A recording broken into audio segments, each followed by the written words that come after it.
Vamos abrir em Hebreus capítulo 5. Hebreus capítulo 5, versículos 7, 8 e 9. Amém? Hebreus 5, versículos 7, 8 e 9.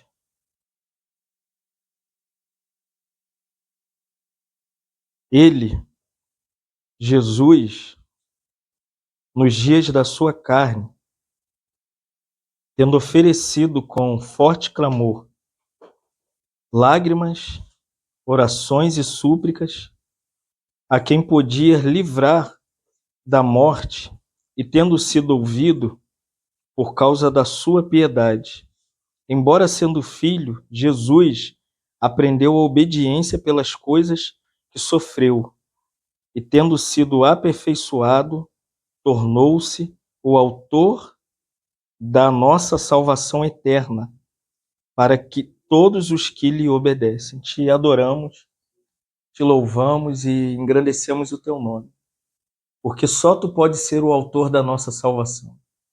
Tu fostes um homem perfeito que obedeceu ao seu Pai em todas as coisas, e por causa da sua obediência, hoje nós podemos ser aceitos eternamente na presença do seu Pai.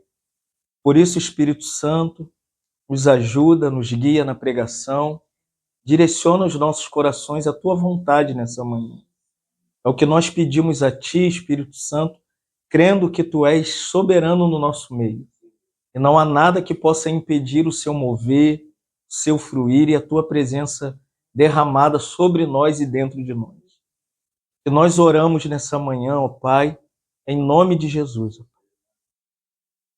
Nós temos caminhado um pouco por Hebreus, e Hebreus é aquela carta que trata da superioridade de Jesus Cristo.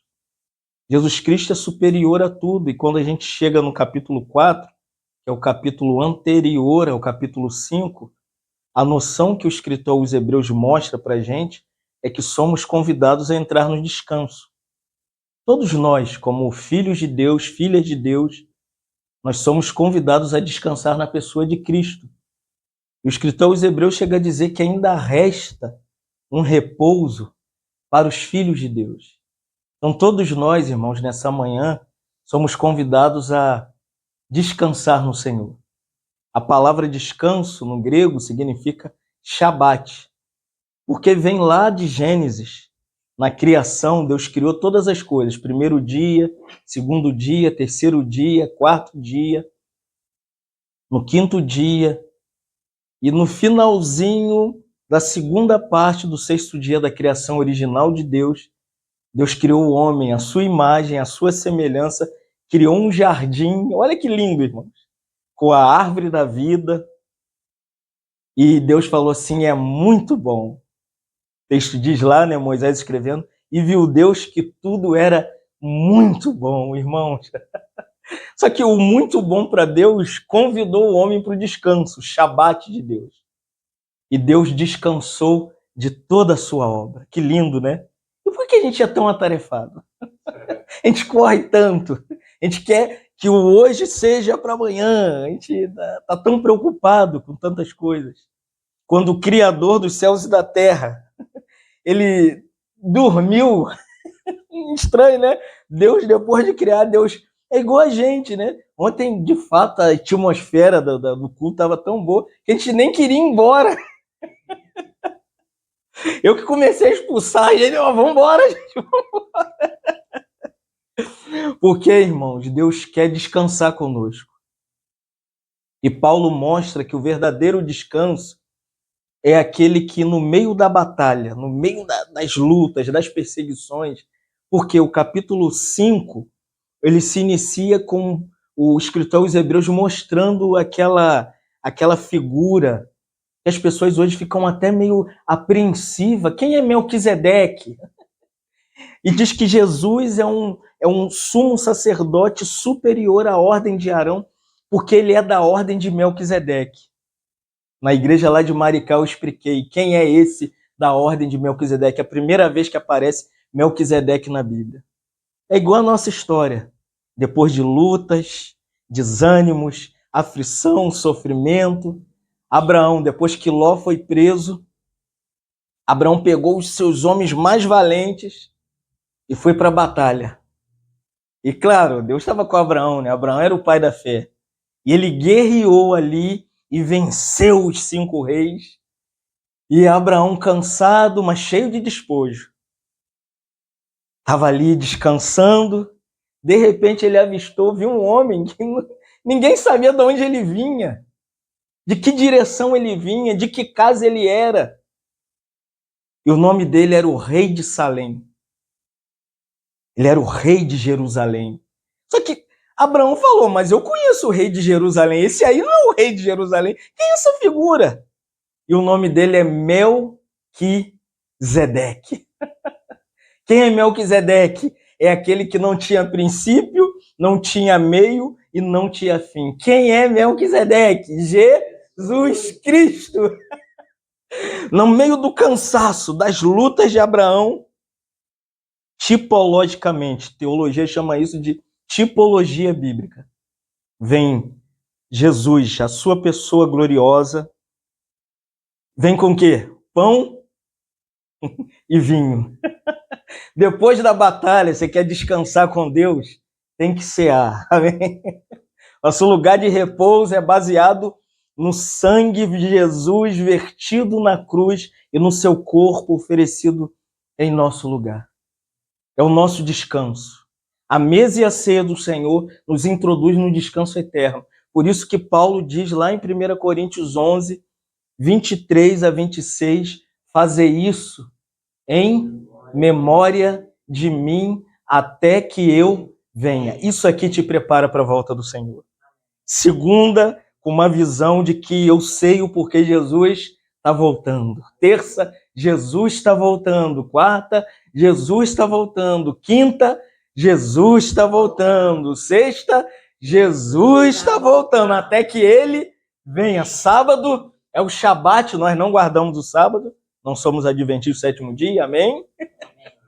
Sábado para a gente, o nosso descanso é Jesus. Jesus é a nossa rede. Jesus é o lugar que a gente deita e descansa. Então é sobre esse que o escritor aos Hebreus está falando. E aqui ele mostra que esse Melquisedeque, ele diz que ele é um homem de muitas lutas. Estranho, né? Com muitas lutas, ele experimentou através de clamor, lágrimas, orações e súplicas. Estranho, como que alguém pode ser o meu mediador diante de Deus se ele não fosse humano? Se ele não fosse um homem? Por isso que Isaías 53 mostra Jesus como servo sofredor. Isaías, na sua profecia, 700 anos antes de Jesus nascer, ele diz que o nome do Filho de Deus seria homem de dores. E Jesus, quando encarna, ele não traz aquela essência que a gente entende, né? De que, o verbo se fez carne e habitou entre nós. Ele não vem como Deus, porque Filipenses, capítulo 2, 6 a 8, Paulo diz assim, porque ele, subsistindo em forma de Deus, não julgou como usurpação o ser igual a Deus. Na encarnação, para ele clamar por nós, chorar por nós, orar por nós, suplicar por nós, Paulo diz que a si mesmo se esvaziou, assumindo a forma de servo, se tornou semelhante aos homens. Por isso que ele é um sacerdote que pode orar por você e por mim. Ele sabe o que é fraqueza, ele sabe o que é pecado, mesmo não pecando, mas ele foi rodeado de tentações, de problemas e dificuldades.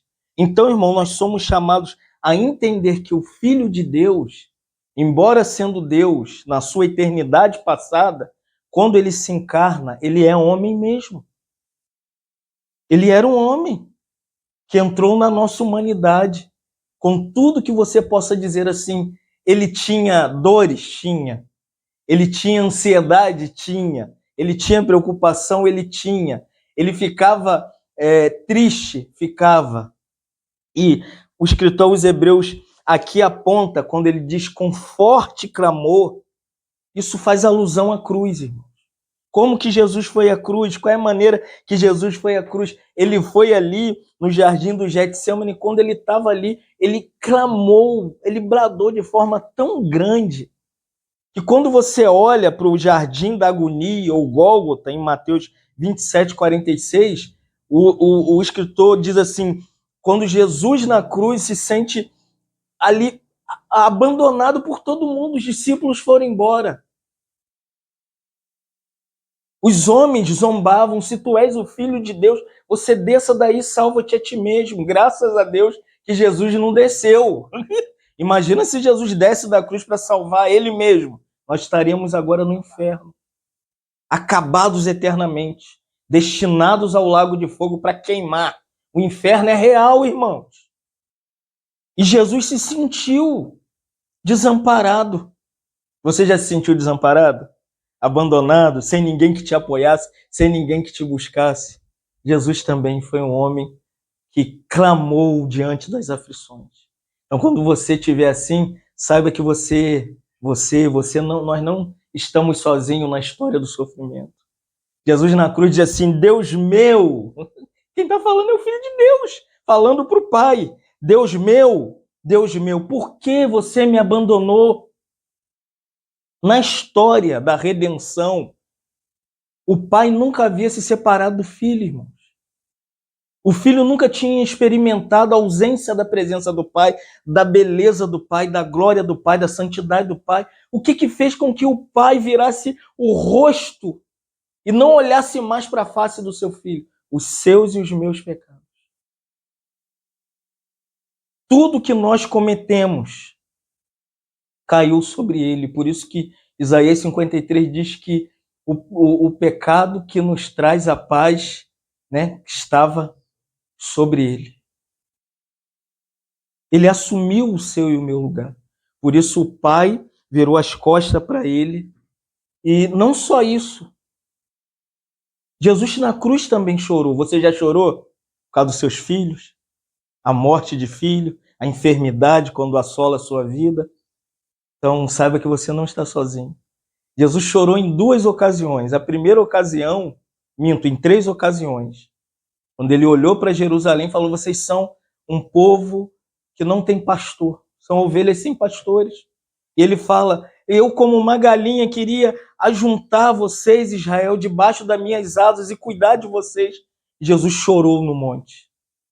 A segunda vez foi quando ele levou 4 dias para chegar lá na cidade de Betânia, e Lázaro estava morto.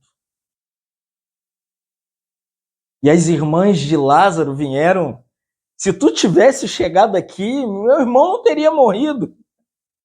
Jesus virou para Maria e Marta e falou assim, não, meninas, ele dorme, isso aí é normal, todo mundo morre.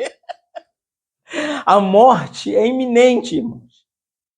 Eu não sei se você já percebeu, a morte nos assola, a morte está aí todo instante. E diante da incredulidade de Maria e Marta, o texto diz, em João capítulo 11, versículo 35, que o Filho de Deus chorou.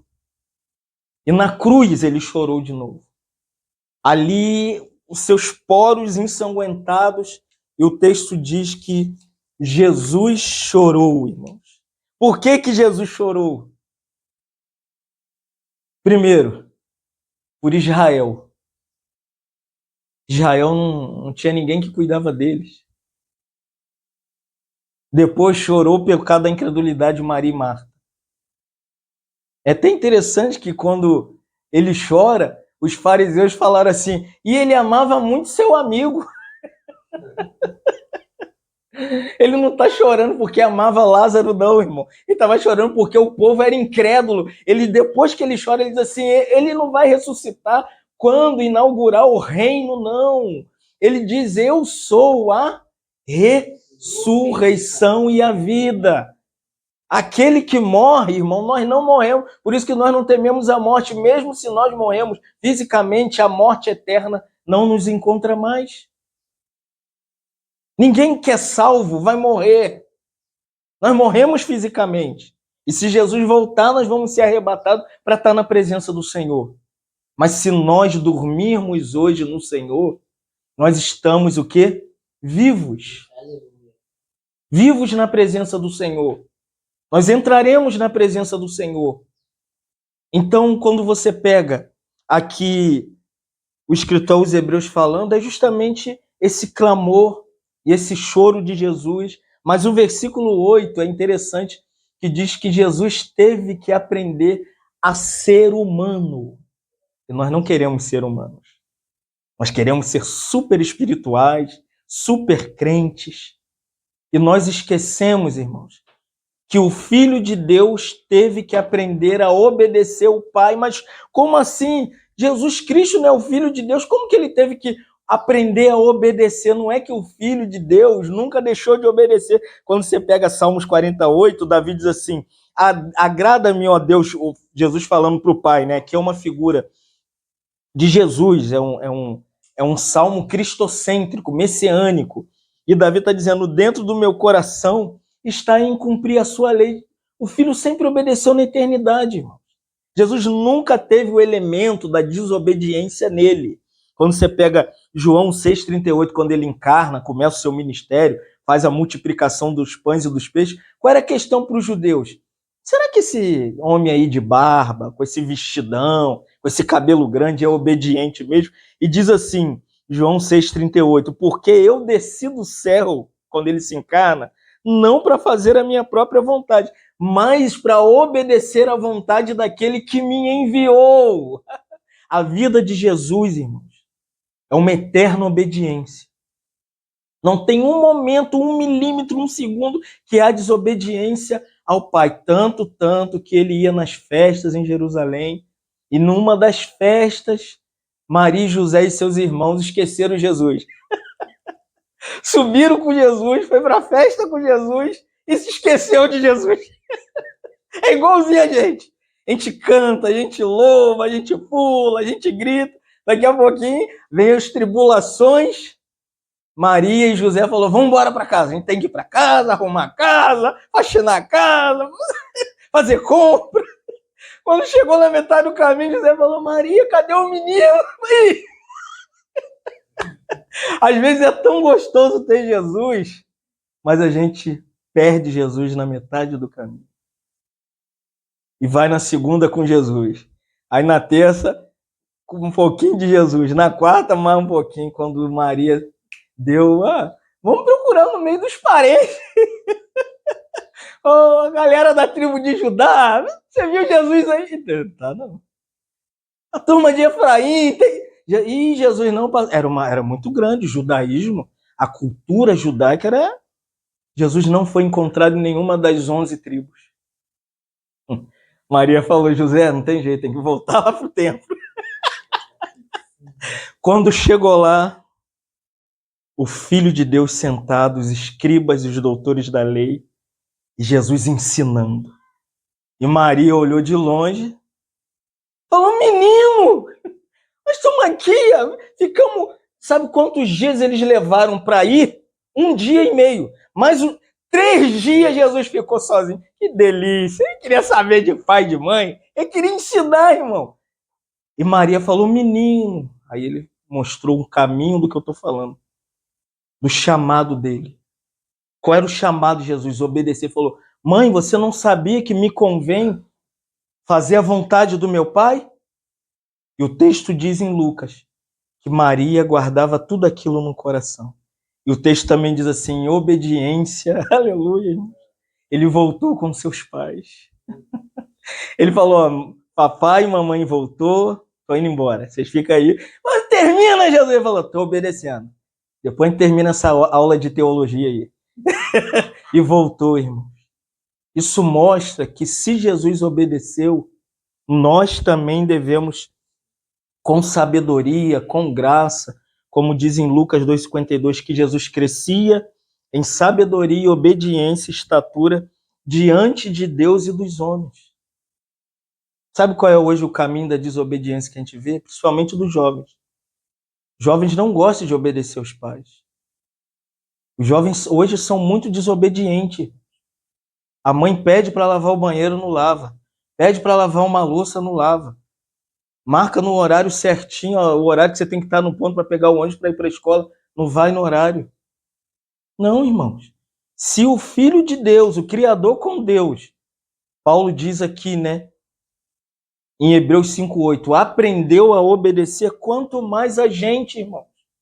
A gente tem que obedecer. Filipenses 2:12, Paulo diz assim: agora, amados, como vocês sempre obedeceram, a igreja deve sempre obedecer, irmão. Às vezes, a obediência não é aquilo que a gente pensa, aquilo que a gente espera, aquilo que a gente quer, aquilo que a gente acha. Às vezes, a obediência, eu vou ser claro para os irmãos, é naquilo que você não quer. Muitas vezes eu obedeci minha mãe dentro daquilo que eu achava que não deveria ser. Mas sabe o que aconteceu? Em obedecer, eu entendi que obedecer, se lembra? Quando Saul foi lá para a guerra e Samuel falou: Saul, mata todos os animais, o rei, não leva nada como seu despojo para casa. O que Saul fez? Saul era desobediente.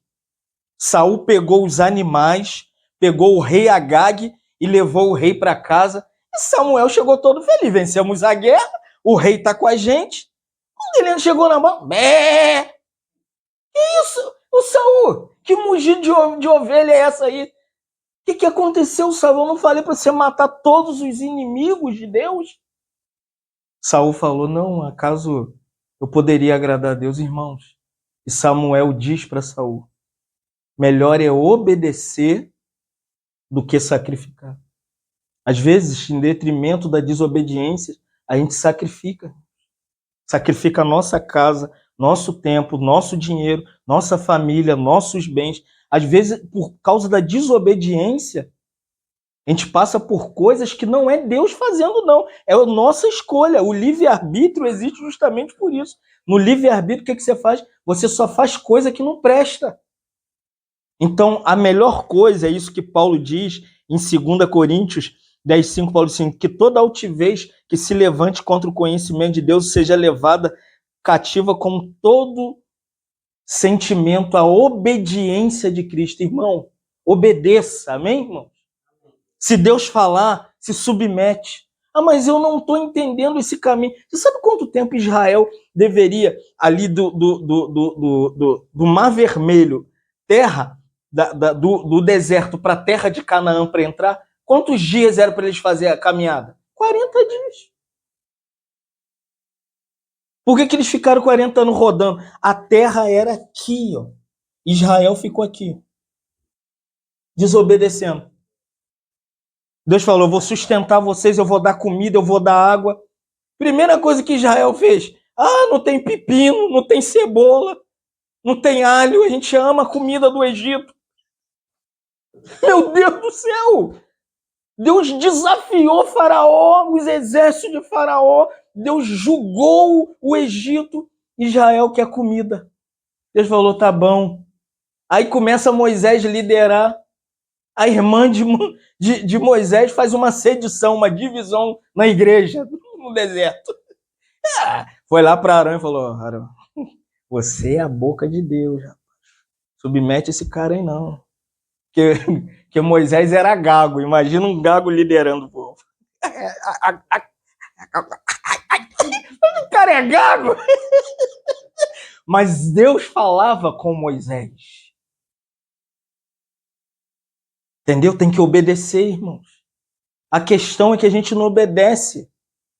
Paulo diz aos Filipenses, né? Assim, amados, como vocês obedecem na minha presença, muito mais quando eu não estou presente.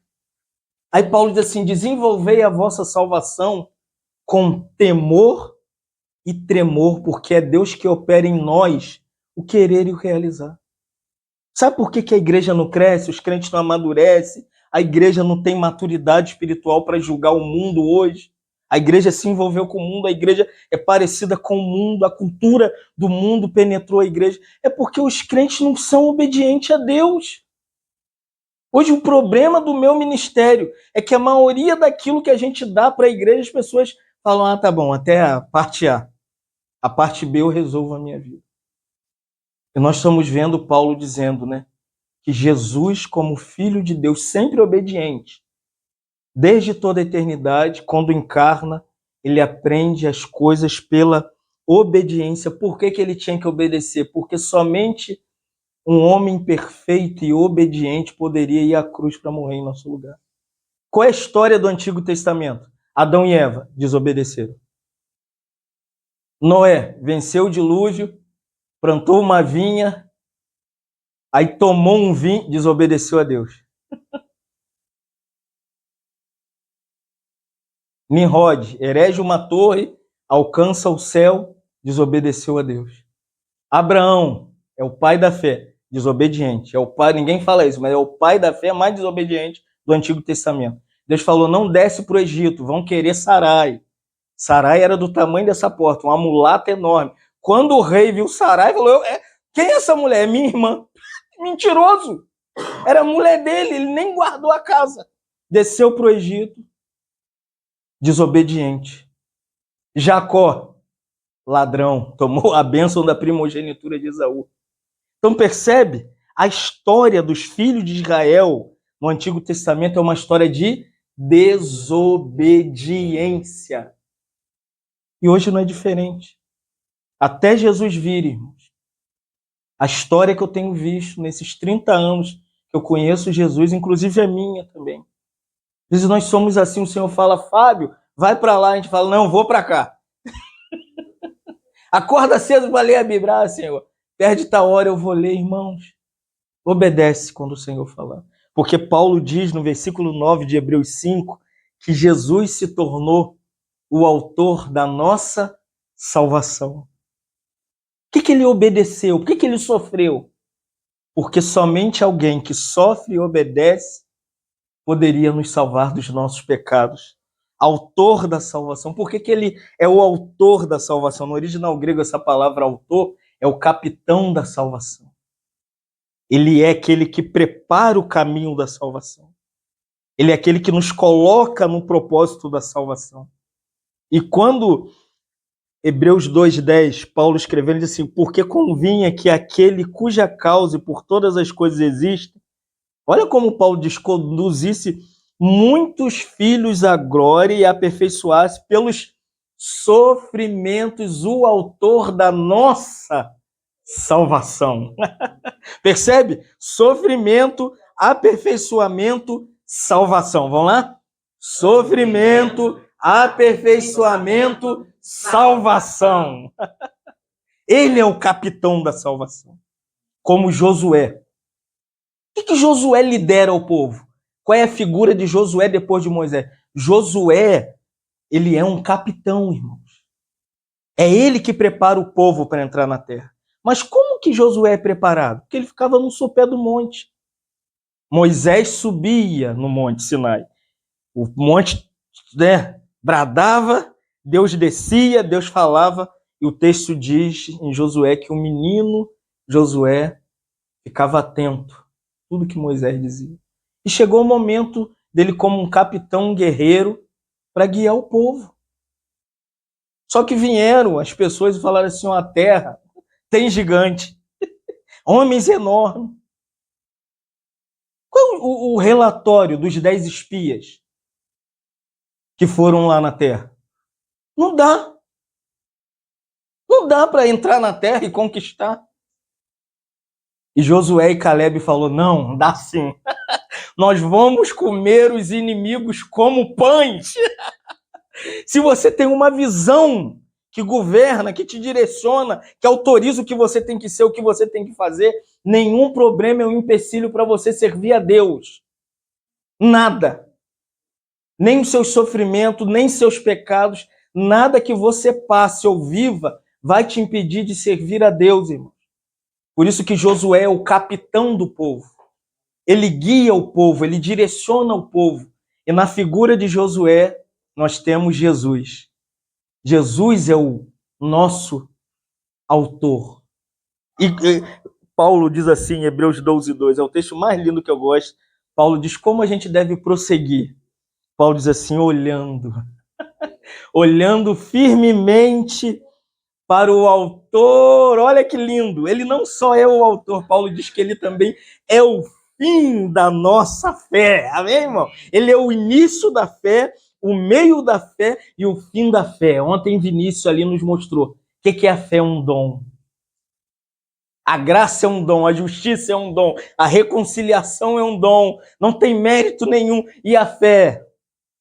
Pela graça sois salvos mediante a fé. Isso não vem de nós, irmão. É um dom de Deus, não de obras, para que ninguém se glorie.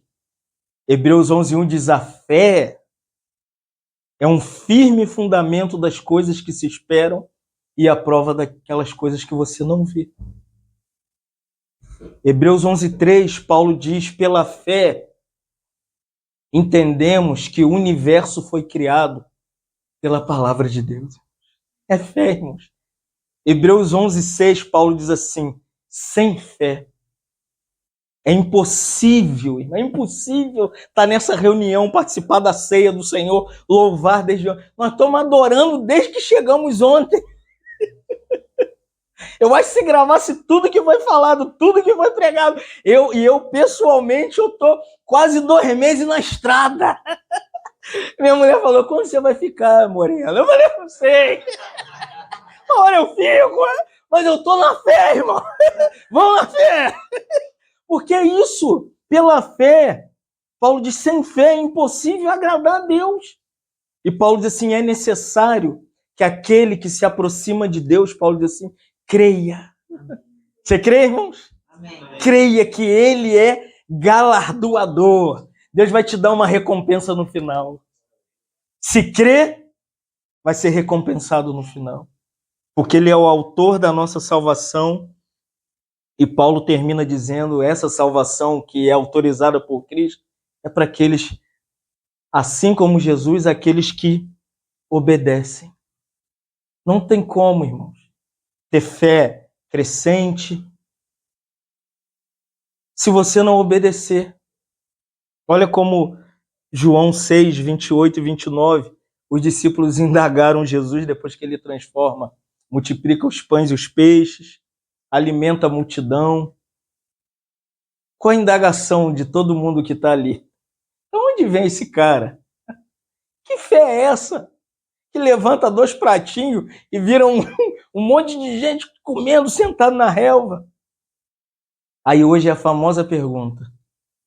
Qual é a pergunta da igreja hoje? Essa aqui de João 6, 28 e 29 diz assim: isso aqui é depois da multiplicação dos pães e os peixes, diz assim: dirigiram-se, pois, a Jesus e perguntaram: o que nós vamos fazer agora para fazer a obra de Deus? Vai. O que tem que fazer para fazer a obra de Deus? Opa, matou. Olha o 29. Respondeu Jesus: a obra de Deus é que você vira beado da igreja, congrega de segunda a segunda. A obra de Deus, olha que tá aqui, tá na Bíblia, eu tô lendo a Bíblia, João 6, 29. Hoje a grande pergunta, essa é a obra de Deus, mas o que é a obra de Deus? Será que você está fazendo a obra de Deus? Essa é a obra de Deus? Jesus explica, irmão. Jesus era um homem muito prático. E tá todo mundo esperando que Jesus vai falar: a obra de Deus é um negócio gigante. Jesus falou: a obra de Deus é uma afirmação. A obra de Deus é esta. Qual é a obra de Deus? Que vocês... Hã? Qual é a obra de Deus? A obra de Deus é: tenham fé. Quer fazer a obra de Deus? Tenha fé. O que é ter fé?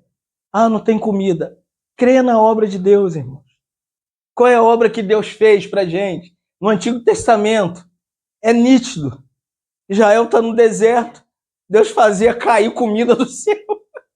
Depois vem Jesus e diz claramente para eles: os vossos pais comeram do maná que caiu do deserto e morreram. Eles falaram: você estava lá? Você estava lá? Aí Jesus era enfático: antes que Abraão nascesse, eu sou Jeová. Você não tem 40 anos? Aí Jesus rebenta e fala: eu sou o pão. Aquele maná sou eu. Eu sou o pão vivo que desceu do céu e aquele que por mim, que de mim se alimenta por mim, viverá. É fé. Ontem nós estávamos falando, né, com a Cris. O Vinícius ontem estava compartilhando. Ontem eu fugi. Fiquei escondido. O Vinícius compartilhou aí. Uma parte eu entrei e falei: o que é ter fé? Nem olhos viram, nem ouvidos ouviram, e jamais penetrou em coração humano que Deus tem preparado para aqueles que o buscam. Você lembra de entrou no cantor? Nem olhos viram, né? Nem ouvidos. Pega esse hino aí pra gente cantar. Pega aí, diante do trono. Nem olhos viram. Eles cantam essa parte da palavra. Então, o que é interessante é que o que está preparado no futuro para a gente, nós não vimos ainda, nós não sabemos ainda, nós não entendemos ainda, não tocamos, por isso tem que ser pela fé. A fé não é para tocar, não é para ver, não é para palpar. A fé é aquele elemento que Deus coloca no seu coração e você entende. Você entende, eu não entendo. Ela entende, eu não entendo. Eu entendo, ela não entende. Porque a fé que Deus dá para a gente não é a mesma para cada um. Por isso que na fé, Deus falou: Pedro, anda sobre as águas. Quem mais andou sobre as águas? Só Pedro. Só ele creu que poderia pisar sobre as águas e caminhar sobre as águas. Quem mais como Eliseu, quando o machado caiu no fundo do poço, fez o machado flutuar pela fé? Só Eliseu. Entendeu? Porque a experiência, a fé traz experiência. Então se agarre a esse autor e o consumador da nossa fé. Por isso, quando Jesus via as pessoas, a minha indagação na minha juventude toda é: por que Jesus chegou perto do céu e falou assim: o que você quer que eu faça? O homem não é cego. Se está cego, o que o cego precisa? Ver. Aí Jesus vira para ele assim, o homem está ali. Jesus está aqui, tá? O que é? Ah, por favor, Jesus. O que é que eu te faça? Aí falou: Senhor, eu quero ver. Aí Jesus falava: vai. Que a tua fé te salvou. Deus não trabalha sem a cooperação humana. Às vezes não aconteceu porque você não crê. Você não se deixa crer. Que Deus nos faz crer, irmãos. Se lembra da mulher com fluxo de sangue? 30 anos, perdoa as irmãs, uma menstruação que nunca acabava. Imagina, menstruar 30 anos. E quando os discípulos viam aquela mulher esvaindo de sangue, rodearam Jesus para ninguém tocar. Aí, irmão, Jesus andava por todos os lugares curando. Que negócio é esse? Parece o Valdomiro quando chega com um monte de segurança. E eles tentavam barrar as pessoas de exercitar a fé, de crer. Mas aquela mulher rompeu, irmão, os discípulos. E tocou em Jesus. Quando ela tocou no Senhor, o Senhor virou para os discípulos e falou: alguém me tocou. Aí eles não criam mais em nada. O negócio deles era fazer a segurança de Jesus. Não cria mais em nada, irmãos. Estavam do lado de Jesus, andando com Jesus, totalmente descrentes. Se o Filho de Deus falou: alguém me tocou, o que era para eles falar? Te tocou mesmo, Jesus. Eles ficaram ali: Senhor, esse monte de gente, quem te tocou? Jesus falou: alguém me tocou. E foi diferente. Por quê, irmãos?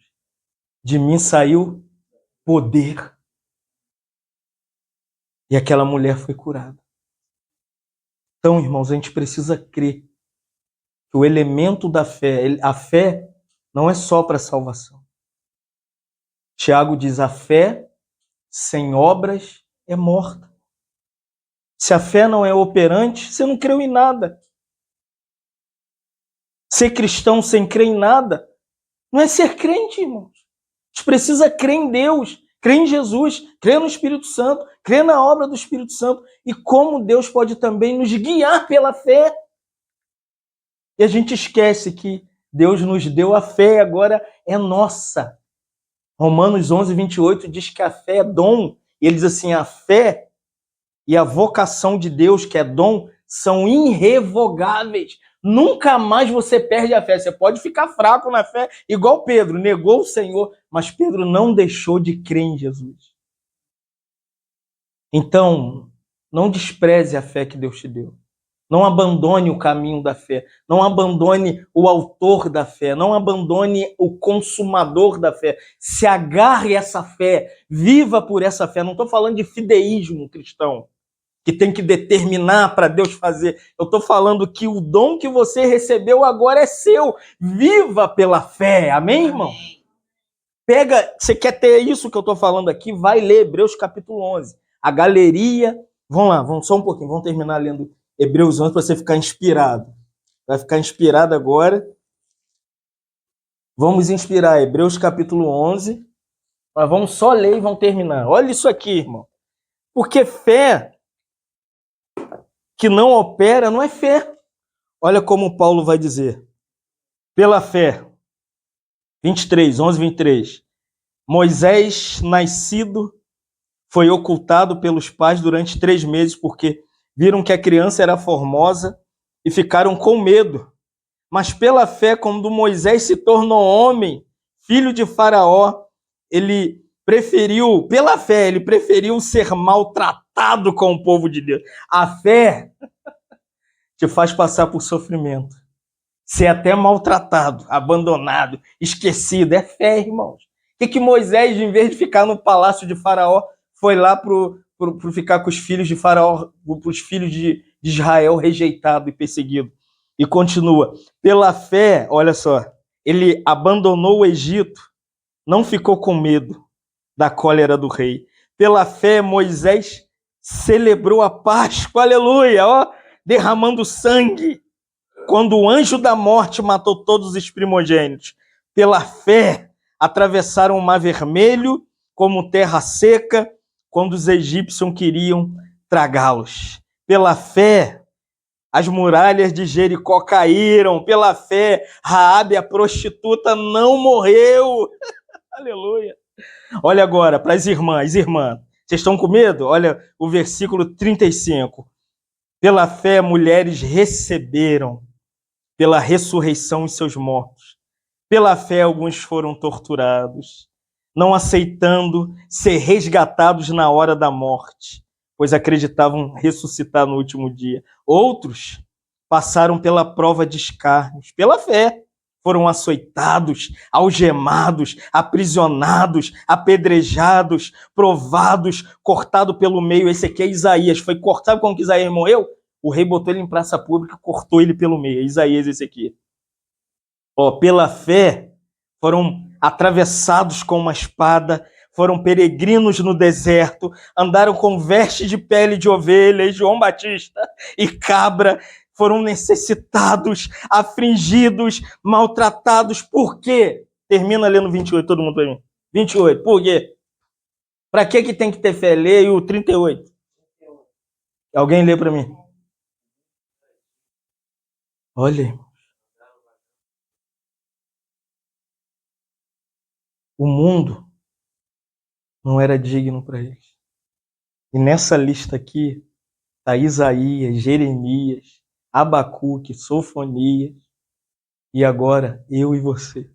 Acha que o mundo é digno da gente? O mundo nos despreza, nos abandona, quer o nosso mal. Mas pela fé, nós esperamos uma outra pátria. Te louvamos nessa manhã. Pedimos que aumente a nossa fé.